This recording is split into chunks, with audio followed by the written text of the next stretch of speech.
I want to ask you briefly about international exposure because that's a big debate you see out there right now. Is we've had this period where the U.S. has just killed international markets for a really, really long period of time. And some people think it's similar to the 60-40 where it's happened for a long period of time, but it's going to reverse at some point. And I'm just wondering, how do you think at like a high level about international exposure, like in the importance of having it in a portfolio?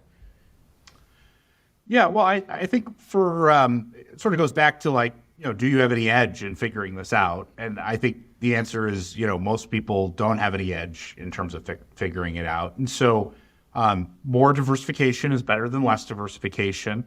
And just because the U.S. has outperformed over the course of the last 10 years or 15 years doesn't mean that it will outperform in the future. I've been in this business long enough to remember when people thought the U.S. Equity market was dead and we should just only invest in emerging markets because that's where all the alpha is.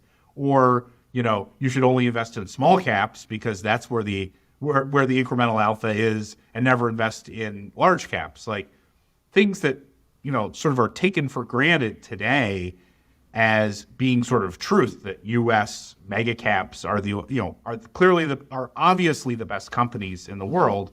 It wasn't that long ago when that's the exact opposite of that was what everyone thought was obvious. And so if you're building a portfolio that is meant to be, simple, that you're building over a 40 or 50 year time frame, a savings portfolio, what you want to do is you just want to build a diverse set of exposures. And so that would mean, holding a basket of both U.S. securities as well as international stocks as part of that portfolio.